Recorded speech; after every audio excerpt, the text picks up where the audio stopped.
எல்லாருக்கும் வணக்கம். இந்திய மார்க்கெட் ரிப்போர்ட்டுக்கு உங்களை வரவேற்கிறேன். கடந்த 2 நாளா கொஞ்சம் டல்லா இருந்த மார்க்கெட் இன்னைக்கு ஒரு சூப்பரான கம்பேக் கொடுத்திருக்கு. இன்வெஸ்டர்ஸ் முகத்துல எல்லாம் ஒரு பெரிய நிம்மதி. நேரடியா நம்பர்ஸ்க்கு போயிடலாம். பிஎஸ்சி சென்செக்ஸ் பாத்தீங்கன்னா 575 பாயிண்ட்ஸ் மேலே ஏறி 82,605ல க்ளோஸ் ஆயிருக்கு. இது நிஜமாவே ஒரு செம்ம ஜம்ப்.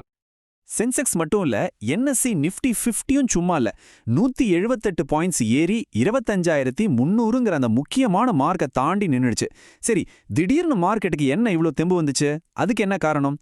வாங்க, அதைத்தான் இப்ப டீட்டெயிலா பார்க்க போறோம். இந்த பாசிட்டிவ் மூவ்மெண்ட்டுக்கு நம்ம ஊரு காரணிகளும் சரி, குளோபல் காரணிகளும் சரி, ரெண்டுமே சேர்ந்து தான் சப்போர்ட் பண்ணிருக்கு. இந்த ரேலிக்கு பின்னாடி சில முக்கியமான விஷயங்கள் இருக்கு. ஒன்னு, குளோபல் மார்க்கெட்ஸ் எல்லாமே கொஞ்சம் பாசிட்டிவா இருக்கு. ரெண்டாவது, ரொம்ப முக்கியமா அமெரிக்க ஃபெடரல் பேங்க் வட்டி விகிதத்தை குறைக்க போறாங்கன்ற எதிர்பார்ப்பு ரொம்பவே அதிகமா இருக்கு. நம்ம நாட்டுக்குள்ள பார்த்தா ரீட்டைல் இன்ஃப்ளேஷன், அதாவது சில்லறை பணவீக்கம் கடந்த 8 வருஷத்துல இல்லாத அளவுக்கு குறைஞ்சிருக்கு. இது இன்வெஸ்டர்ஸ்க்கு பெரிய பூஸ்ட் அமைஞ்சிருக்கு. சரி, எந்த செக்டார்ஸ் நல்லா பர்ஃபார்ம் பண்ணுச்சுன்னு பார்த்தா, இன்னையோட star of the show reality sector தான். 3%க்கு மேல ராக்கெட் மாதிரி ஏறி இருக்கு. சிம்பிள் லாஜிக் தான். வட்டி விகிதம் குறைஞ்சா லோன்ஸ் எல்லாம் சீப் ஆகும் இல்லையா? அதனால ரியாலிட்டி, பிஎஸ்யூ பேங்க் ஸ்டாக்ஸ் மேல எல்லாரோட கண்ணும் போயிருக்கு. ஓகே, இப்போ இந்த டெய்லி மூவ்மெண்ட்ஸை தாண்டி ஒரு லெஜெண்டரி இன்வெஸ்டரோட லாங் டேர்ம் வியூ என்னன்னு பார்ப்போம். அப்பதான் நமக்கு ஒரு பெரிய பிக்சர் கிடைக்கும் இல்லையா?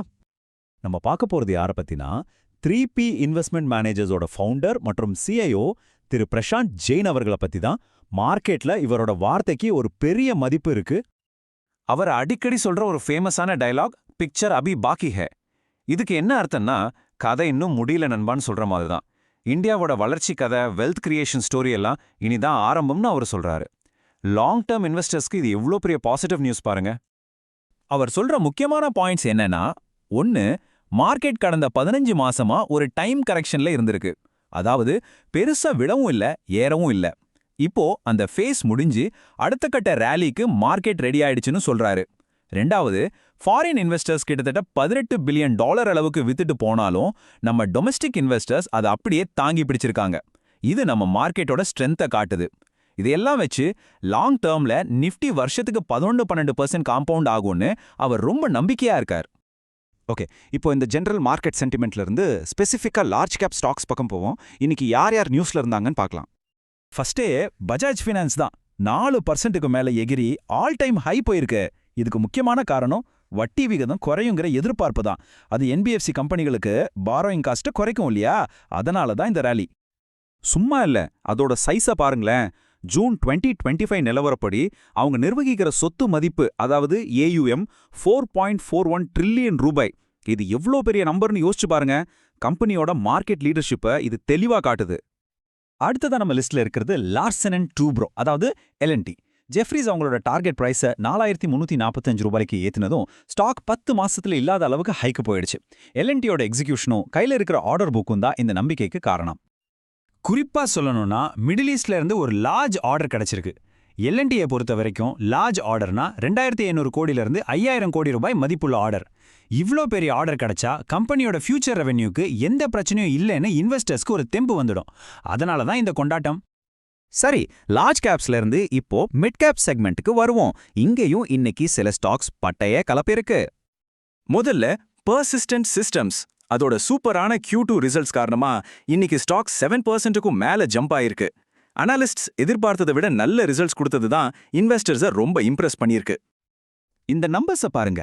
ரெவென்யூ 23.6% வளர்ந்திருக்கு. ஆனா அதை விட முக்கியம் லாபம்தான்.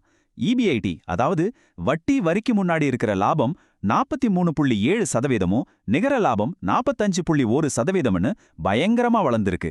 ரெவென்யூவை விட ப்ராஃபிட் வேகமா வளர்றது தான் ஒரு கம்பெனிக்கு ரொம்ப நல்லது. அதுதான் இங்க நடந்திருக்கு. அடுத்தது பேங்க் ஆஃப் மகாராஷ்டிரா. இங்க ஒரு இன்ட்ரெஸ்டிங்கான விஷயம் நடந்துச்சு. ஒரு பக்கம் பார்த்தா கம்பெனி இதுவரைக்கும் இல்லாத அளவுக்கு 1,633 கோடி ரூபாய் ப்ராஃபிட் பண்ணியிருக்காங்க. 23% வளர்ச்சி. சூப்பர் நியூஸ் இல்லையா? ஆனா இன்னொரு பக்கம் பேங்கோட அசட் குவாலிட்டி பத்தி சில சந்தேகங்கள் இருந்ததால ஸ்டாக் ஆரம்பத்துல கொஞ்சம் சரிஞ்சது. சோ ஒரு மிக்ஸ்டு ரியாக்ஷன். ஆனா ஐசிஐசிஐ லொம்பார்ட் அப்படி இல்ல. ஸ்ட்ராங்கான Q2 ரிசல்ட்ஸ் கூடவே ஒரு டிவிடெண்ட் அனௌன்ஸ்மெண்ட். இந்த 2 நல்ல நியூஸால ஸ்டாக் 8% வரைக்கும் உயர்ந்திருக்கு. நெட் ப்ராஃபிட்ல 18% வளர்ச்சி, கூடவே ஷேர் ஹோல்டர்ஸ்க்கு டிவிடெண்ட். டபுள் தமாக்கா தான். அவங்க அறிவிச்ச இன்டரிம் டிவிடெண்ட் ஒரு ஷேருக்கு ₹6.50. இது கம்பெனி நல்லா சம்பாதிக்குது, அந்த லாபத்தை ஷேர் ஹோல்டர்ஸ் கூட ஷேர் பண்ணிக்குதுன்னு காட்டுது. இது ஒரு நல்ல அறிகுறி. சரி, கடைசியா ஸ்மால் கேப் செக்மெண்ட்டுக்கு வந்தாச்சு. இங்க ஒரு பெரிய டீல் நியூஸ் தான் இன்னைக்கு topic of the town. RBL bank stock ஒரு பெரிய கையகப்படுத்தல் நியூஸ் வந்ததும் கடந்த 5 வருஷத்துல இல்லாத ஹைக்கு போயிடுச்சு. துபாயை சேர்ந்த எமிரேட்ஸ் என்பிடி பேங்க் ஆர்பிஎல் பேங்கோட மெஜாரிட்டி ஸ்டேக்கை வாங்க போறாங்கன்னு வந்த செய்தி தான் இந்த பிரம்மாண்டமான ரேலிக்கு காரணம். மொத்த ஸ்மால் கேப்ஸையும் ஒரு குயிக் லுக் விட்டுடலாம். இந்த ஆர்பிஎல் பேங்க் டீல் கிட்டத்தட்ட $3 பில்லியன் மதிப்புள்ளது. இது பேங்கிங் செக்டர்லயே ஒரு பெரிய விஷயம். இதை தவிர சிஎஸ்சி லிமிடெட் இன்ஃப்ரா செக்டர்ல இருக்கிற பாசிட்டிவ் மொமெண்டம் காரணமா 5.2% ஏறி இருக்கு. TV18 broadcast stock over sold ஜோன்ல இருந்து ஒரு ரீபவுண்ட் ஆகி நல்ல கெயின்ஸ் கொடுத்திருக்கு. சோ இதுதான் இன்னைக்கு மார்க்கெட்ல நடந்த முக்கியமான விஷயங்கள். இந்திய பங்கு சந்தை அப்டேட்டுகளுக்காக சப்ஸ்கிரைப் பண்ணி பெல் ஐகானையும் கிளிக் பண்ணுங்க.